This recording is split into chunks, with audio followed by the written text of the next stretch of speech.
Welcome, you all.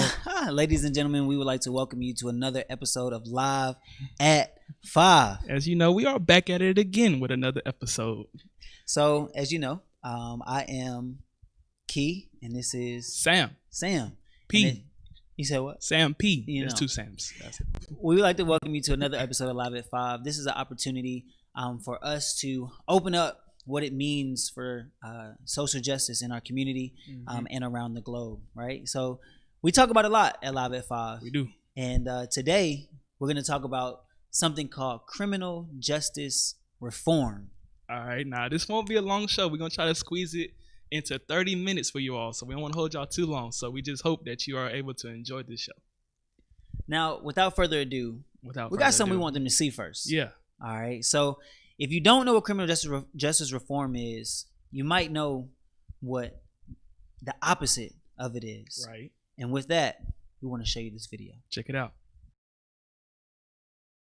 Neither slavery nor involuntary servitude, except as a punishment for crime whereof the party shall have been duly convicted, shall exist within the United States or any place subject to their jurisdiction.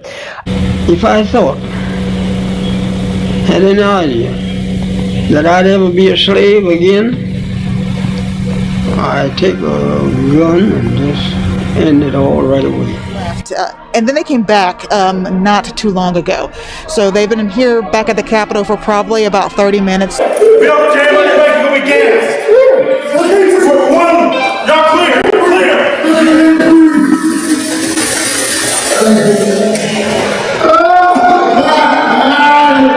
New tonight, Reveal investigator Andy Parati uncovered evidence showing the man's death could have been prevented. Hi, do you have a pad open? I got an idiot over here playing games. He's trying to get to the hospital, so he's just playing around. A short time later, Wingo was found cold to the touch, not breathing, dead at 9:51 in the morning. All right, y'all. No justice. No peace. No justice. No peace. Because ever since 401 years ago, the reason we could never be who we wanted and dreamed of being is you kept your knee on our neck. I think our criminal justice system is working as intended.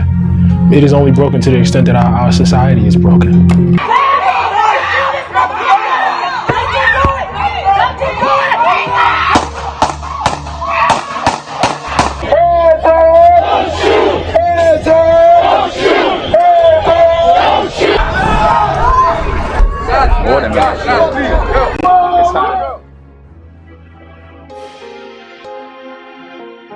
Charged with murder in the death of Jonathan Price. Oh Lord, answer my son.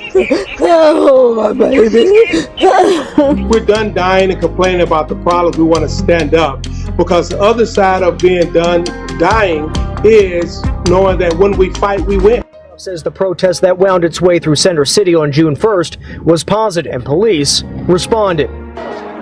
Overnight, demonstrators taking to the streets in Louisville, clashing with police, setting multiple small fires, and smashing a bus stop in the downtown area. Officers arresting almost 100 people. They're not interested in black lives. They're interested in props. A small number of blacks who were killed by police during conflict with police. It's time for us to stand up in George's name and say, get your knee off our necks. That sign down.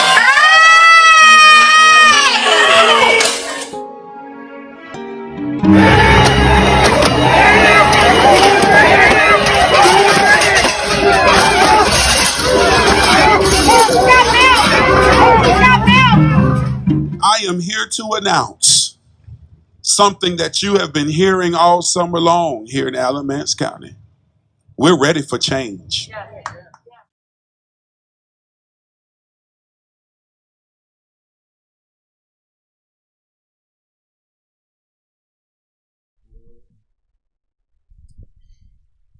We're ready for change. Yes, I'm ready. I'm ready for change. Yeah. I mean, just looking at that video, I mean, that's the reason why we screaming out no justice. Because there can't be no peace if there's no justice. I mean, one question on there said, do we need permission to live? My Lord. Like, do we have to ask for permission to live? The craziest thing about that is, while we may not have to ask the exact question on do we need to live or can we live, right?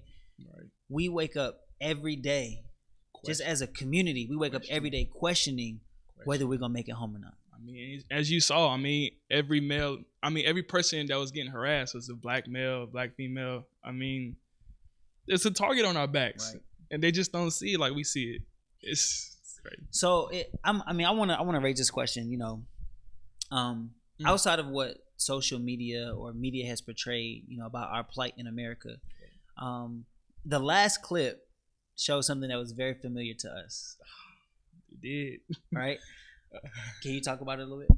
All right, so our march on October 31st to Alamance ended. It was supposed to be a peaceful protest. I mean, we weren't disturbing anything, were we? Nope, not at all. But in the police eyes, we were, stepping outside of our boundaries. So as you can see a little glimpse of it, they started to pepper spray us.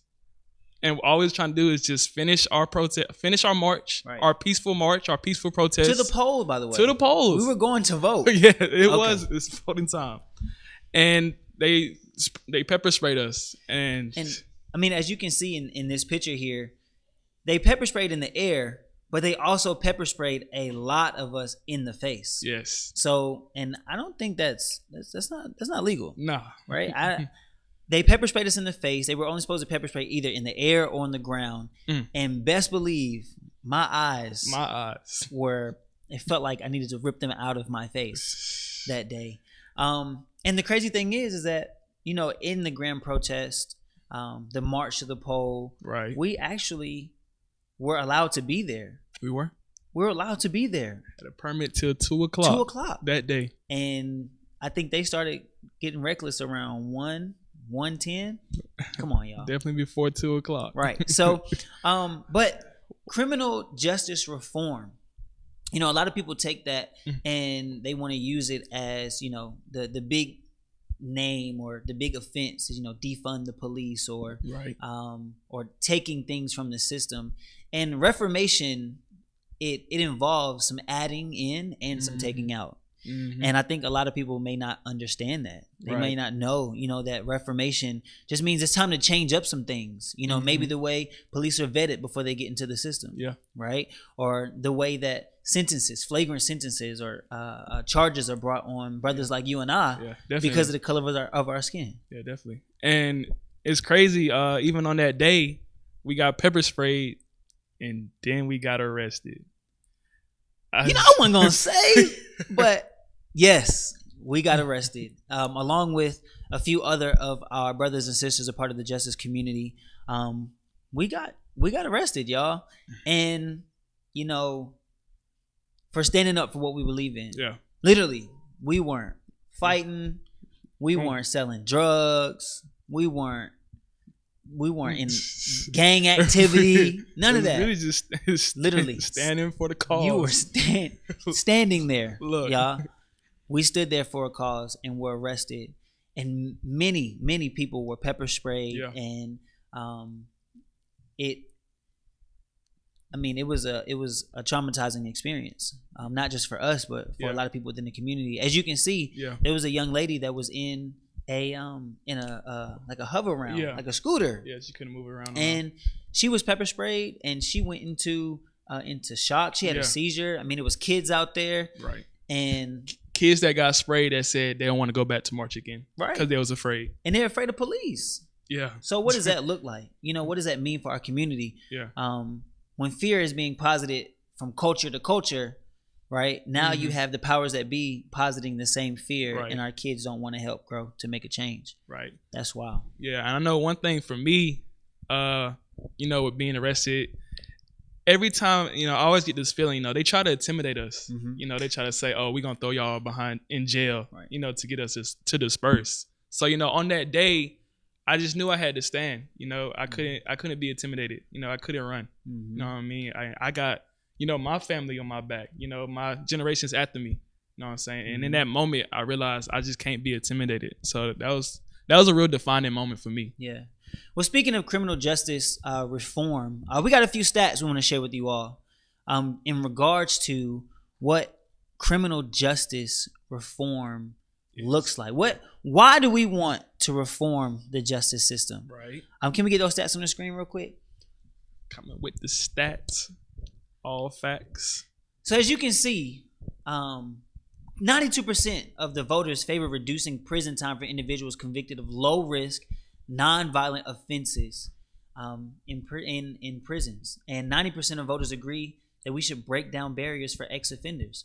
You know, one thing that we realized that we saw when we went to the community is that, you know, people with prior convictions were saying that they couldn't vote. Right.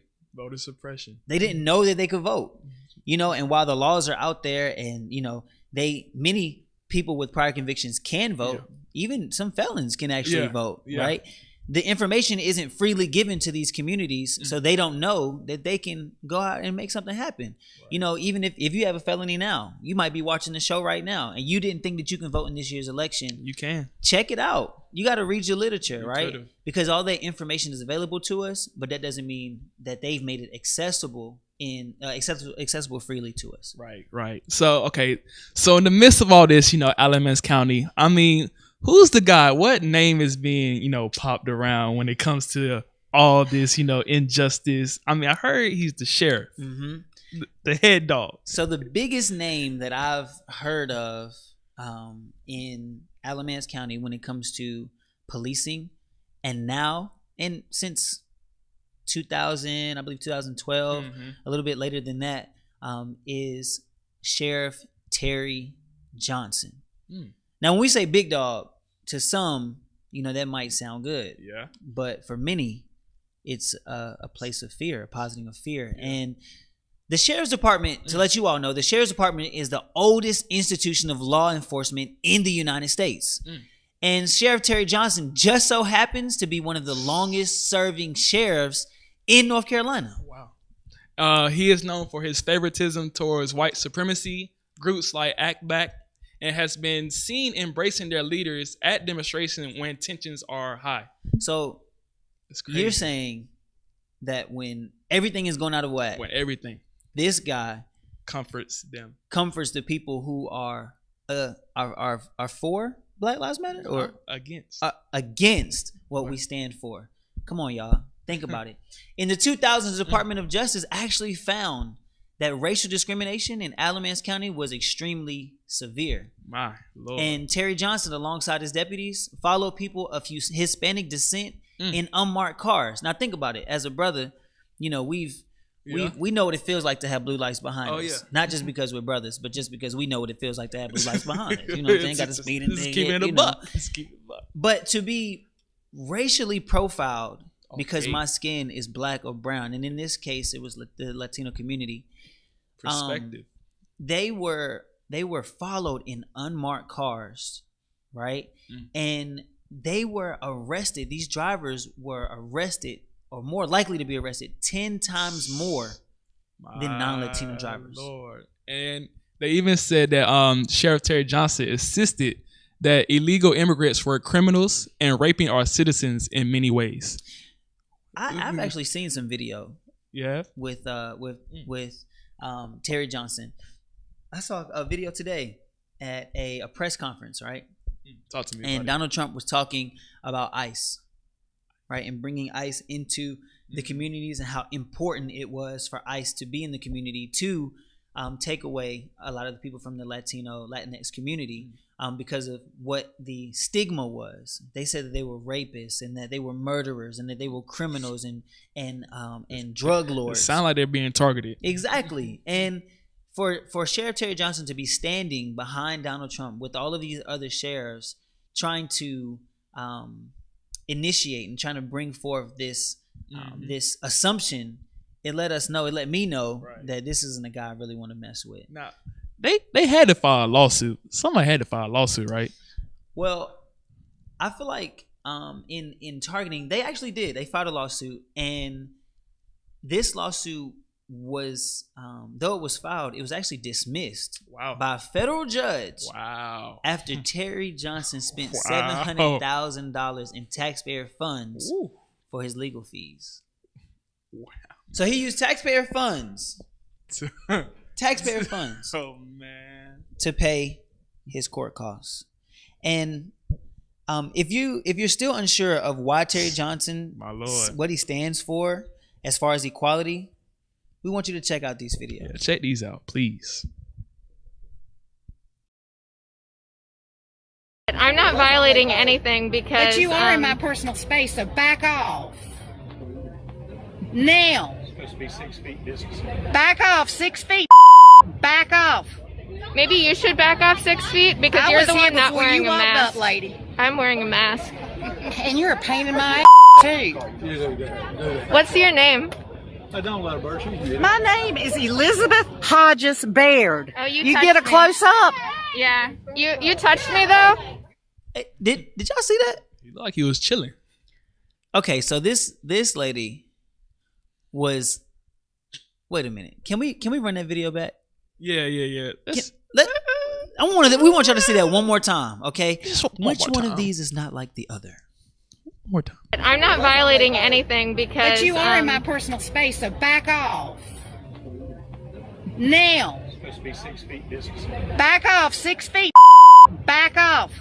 Maybe you should back off 6 feet because I you're was the here one not before wearing you a walked mask. up, lady. I'm wearing a mask. And you're a pain in my too. What's your name? I don't let her burst you. My name is Elizabeth Hodges Baird. Oh, you get a touched me. close up. Yeah. You touched me though? And I would. Now that was Terry Johnson chilling in the pink shirt, right? Or am I wrong? No, you're right. At the beginning of the video, he said, "Ooh." He was like, "Ooh," and I ooh. He was taking pictures too. This man, to see a sheriff Protect and serve. protecting somebody who is belligerent, disrespectful, clearly cussing this lady out, right? Cussing the camera lady out. Man. I'm sorry, the sheriff wasn't even enforcing wearing a mask. I guess he felt like a regular citizen that day. That didn't need a mask. That's wild. I mean, okay, so how do you think that would have played out if it was one of us? Oh, let's sip tea. Sip a little tea. That's that good tea, boy. Tea. That's good tea. So if that was you or I, how do you think that would have played out? Oh man, we were being cussed with the quickness, but no doubt. Cussing them out, saying cuss words in front of police with no mask. With no mask, right? Talk about 6. Oh man, we would have been in some trouble. We'd have been in trouble. In fact, with the marches and demonstrations, rallies, and press conferences that we've had throughout the summer since July, we've actually witnessed Terry Johnson side with neo-Nazis, neo-Confederate. This is not the first. Men and women. Yeah. Tell them it's okay. Just back up. I'll take care of it. While his men and women that are part of the sheriff's department, my Lord, are forcefully telling us to back up or get out the way, or right. And it's actually very telling because, we as a community, our tax dollars are funding this sheriff's office. Yeah. I mean, if you live in Alamance, Graham, Burlington, I mean, just our tax dollars are funding a sheriff that is siding with neo-Nazi and neo-Confederate members and allies. Yeah, it's just showing me like, man, we don't really stand. Do we stand a chance? Yeah, we stand a chance because I'm gonna stand until the chance is given. You're right. You see what I'm saying? But just think about it. I mean, we got our local officers standing on the opposite side. I mean, okay, we gonna stand a chance, but we're gonna end up behind bars. I mean, what's that book Pastor showed us about? I can't remember his name, but he said, I've been arrested 27 times and I'm not going to jail today. When you talking about Martin Luther King, I can't remember the name of the book. I can't remember but I mean, that's just gonna be us. Why do we get arrested for standing for what we believe in?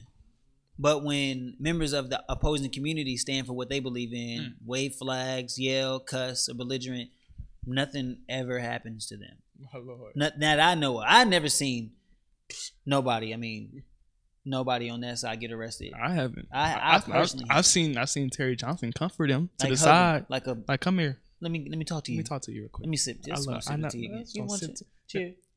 Thank you. You see what I'm saying? It's disrespectful.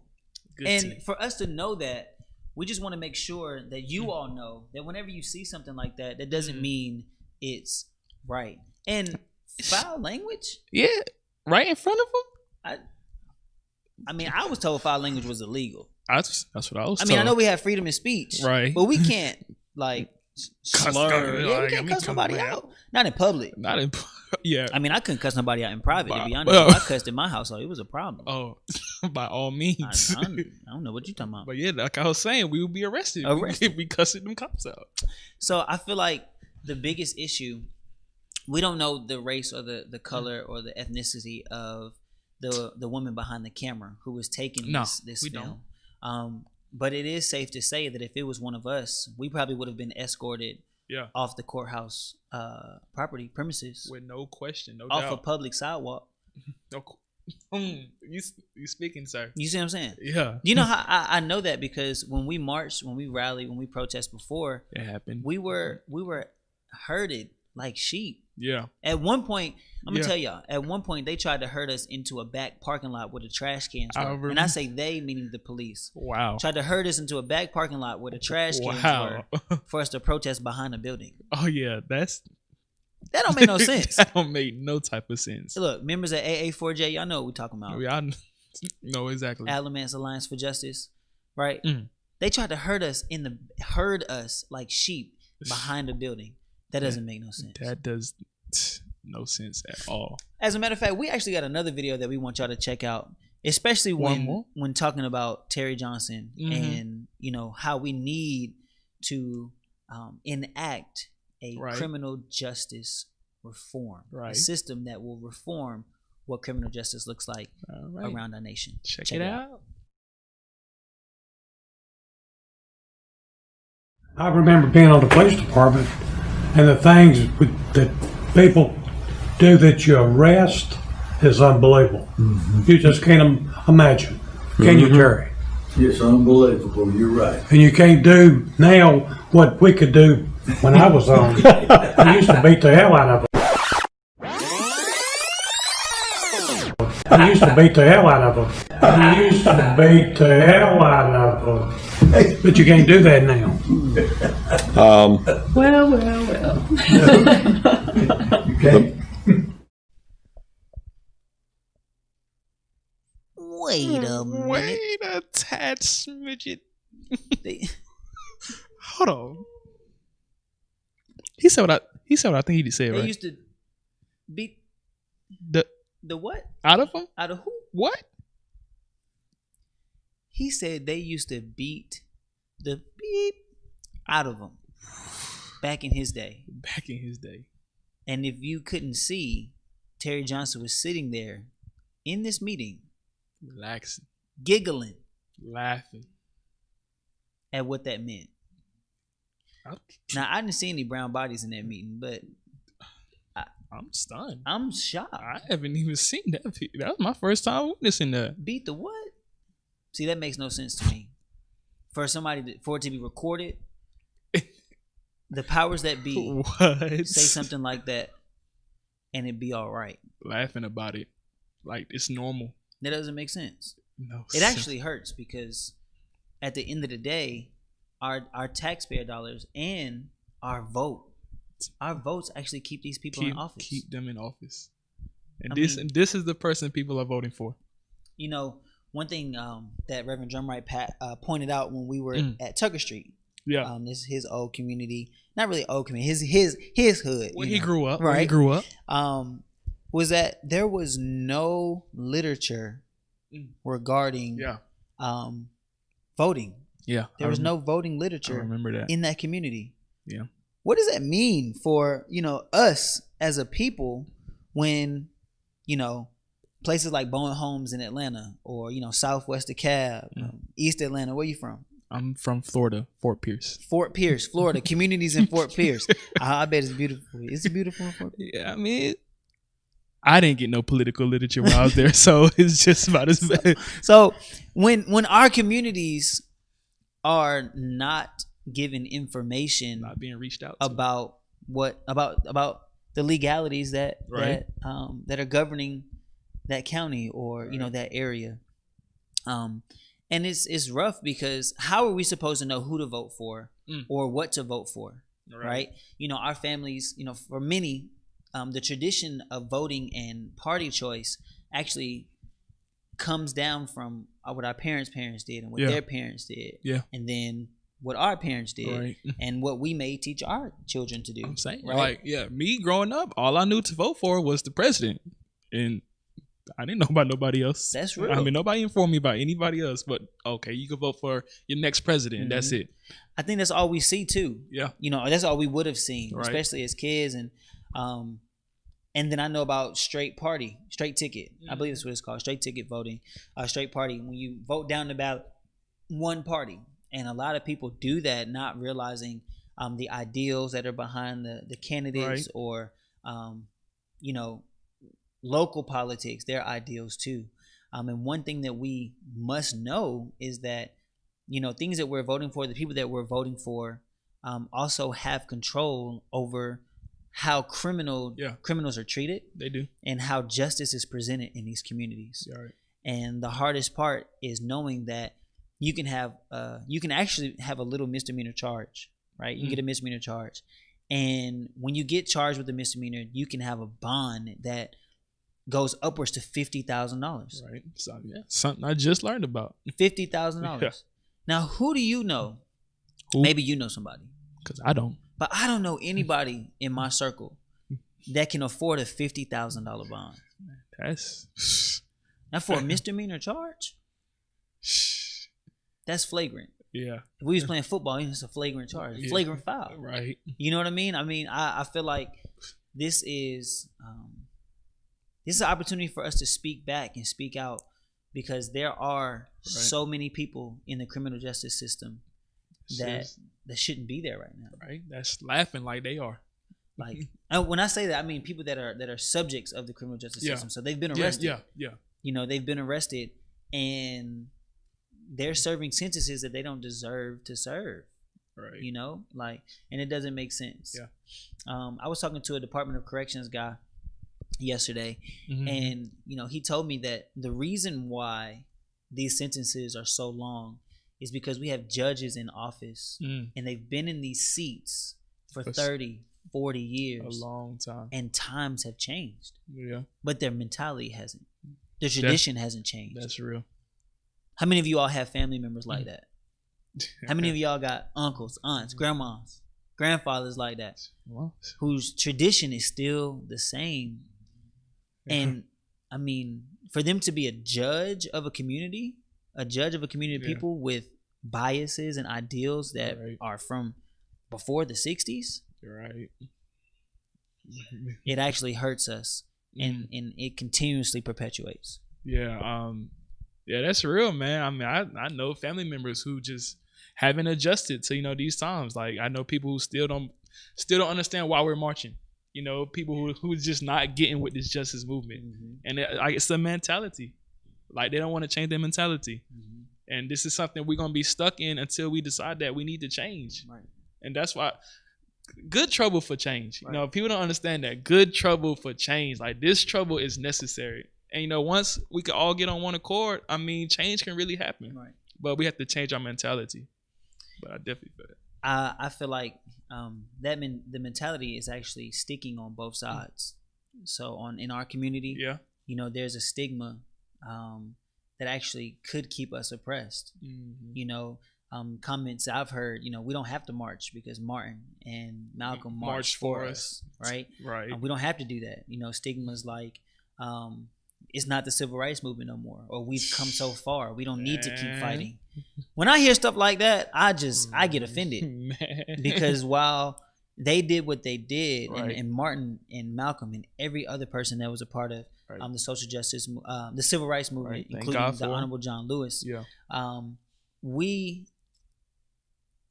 the dream that Martin had didn't come to fruition fully. Right. And he didn't live to see it. Right. And now we're fighting injustice in a world because the system still stands. Right. You know, while we might not have dogs biting us in our leg, we got bullets going into our back. Right. It's just new time, but still the same. It's just in a new way now. Right. It's the same system. In a new way. I honestly believe that, you know, while we're tearing up, you know, that we're bringing awareness to what the systems are. Right. And we can talk about criminal justice reform. We can talk about police reform. We're bringing awareness to what the world needs to be. Right. But I feel like our children are going to solidify that change, and then their children they're going to be the first ones to actually see what it means to live in a society of peace and of freedom and of equality. Because right now we're still setting a foundation for the generations to come. Yeah, this is something it's gonna take time. Yeah, like this is change is gonna happen tomorrow. Change is gonna happen in a year. It's gonna take time, but we still fighting. We're gonna still fight for it, right? Regardless, we still fighting for it. So, before we head on out, we know that there's an organization. There's an organization called EJI, the Equal Justice Initiative, and we would like to shout them out for the work that they're doing. Right. Because I mean, we didn't invent this wheel. Justice for the Next Generation didn't invent this wheel, and we know that they didn't either. Yeah. But they're a organization that works on criminal justice reform, racial justice, public education, and they believe in ending mass incarceration. And they believe that, you know, it's in regards to our civil rights and how this issue has not been taken as serious as it needs to be. They challenge excessive punishment in court, and they advocate for parole and provide reentry support and advance systemic reform through research, education, and narrative work. You know, EJI, we just want to say thank you for the work that you're doing. Justice for the Next Generation, led by Reverend Drumwright. Man, we have been working hard all throughout the summer. Not just in Alamance County either. Nah, we've been to Minnesota. Yeah. Been to Houston. We've been to Atlanta, Talladega, Brunswick, Georgia. Can't forget Brunswick. What else am I forgetting? Kenosha, Wisconsin. I don't like Kenosha. I'm sorry, y'all. Louisville, Kentucky. Minneapolis. That's in Minnesota. Tennessee. We've been to Tennessee. And now we went all the way back home to Burlington. Now we home. So, right in our backyards. Hey. So, we want to thank you again for joining us for another episode of Live at 5. Today's conversation is called for the reformation of structural issues in the criminal justice system, such as racial profiling, overcriminalization, and the mass incarceration of both Black and brown bodies, not just in Alamance County, but across the United States of America. And as you all know, we are at war. Not as you would imagine, but as Reverend Drumwright would say, we are at war, which stands for working against racism. And we endeavor to demolish every racist structure within Alamance County. So, in doing that, in Alamance, they've been sending a lot of us this summer. Right? They hate us now. July 11th. Well, okay, you say they hate us. The powers that be probably don't like us, right? But the community has been liberated. Standing with us. They've been liberated, knowing that there's somebody behind them, standing there to have their back. That support. And so, you know, if we could, you know, thank you, Reverend Drumwright and Alamance Alliance for Justice, other community organizations that are in Greensboro, Burlington, Alamance. Shout all y'all out.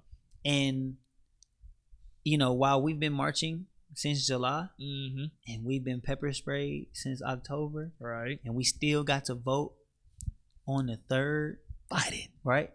You see what I'm saying? Yeah. We're not done marching. We're not. It's not over. Ladies and gentlemen, we would like to introduce to you all a march happening tomorrow. Can you throw the flyer for us, please? Here we go. Tomorrow we will be marching again. Yeah. We're ready for change. Peaceful protest for police and criminal justice reform in Graham, North Carolina. this is your chance to get involved and change. Yeah, I see. Hey, y'all, we're back at it again. And, we're just praying that, our feet don't fail us now. Right. Because we still got to march now. Right. Come on. So, get your coats, get your hats, get your scarves. Yeah. And put on your walking shoes, because we are going to march for criminal justice reform and police reform. This is a big thing. Can't wait. In our community, this is a big thing in the world. Yeah. It's one thing to march for our right to vote and to march for who we are as a people. Right. But all of this is encapsulated around how the powers that be have been treating us unequally. Yep. And police injustice, and criminal justice reform is what we need. Can you throw that flyer one more time for the people to see? Just give them a few seconds. Additionally, we're calling for all community leaders, clergy, and organizational leaders. Please come on out. Bring your family members. Bring your children. Bring everybody you know. We need y'all out there marching with us tomorrow. Right. And if y'all want to know more information about us, you can check out our website, j4tng.org. Also, if you would like to support or get merchandise, you see that hoodie right there? That good trouble for change. That good trouble for change. If you want to buy Justice gear, you can also go to j4tng.org. You can support, see a little bit more about our mission, and get involved. Look, support the movement for 2021. Yeah. All right, you can support us on Cash App at $J4TNG or Venmo at J4TNG. We need to reach our goal. We want to make sure that this thing does not stop, that this cannot stop. Organizing and advocating against racial inequity across America. And guess what? We also have a GoFundMe. So if you like to give on GoFundMe, look, check us out, J4TNG. What does that stand for? Justice for the next generation. Okay. Now look, we told you all this information about the march, but we didn't tell you when and where. So tomorrow at Children's Chapel in Burlington, North Carolina at 1 o'clock. 1 o'clock on the dot. 1 p.m. So if you got church tomorrow, look, you can leave after church. Right. Come on to the march and let's practice some Jesus justice, right? And we have members of the entire, so many different faith communities coming out, to march with us and to let people know that police injustice is not welcome here in our society. Yeah, and as always, if you can't be there physically, you could be there spiritually. Yeah. So we could definitely use your prayers. Pray for us as we continue just to march on. All right. So we've done too much talking. Yeah, but I'm honest. Hey, want to say one more? Hold on before we go. You know what I'm saying? Thank you. Good tea for change. Check out this video, y'all. Alamance County. Sheriff. You disrupted our peaceful demonstration.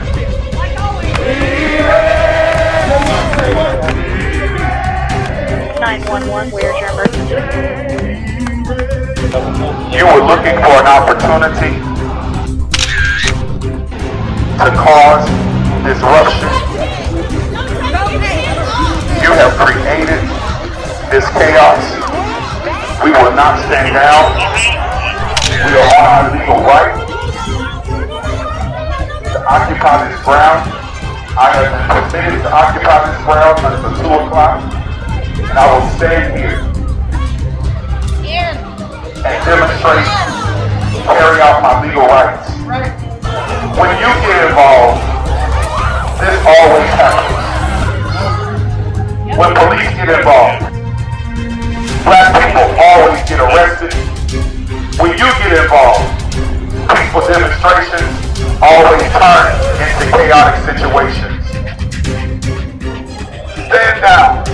You have tear gassed our children. You have tear gassed our elderly. You have created medical situations for our disabled.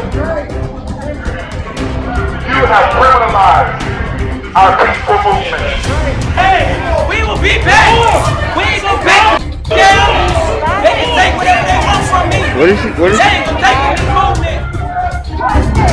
When do we want it? What do we want? When do we want it? What do we want? When do we want it? What do we want? When do we want it?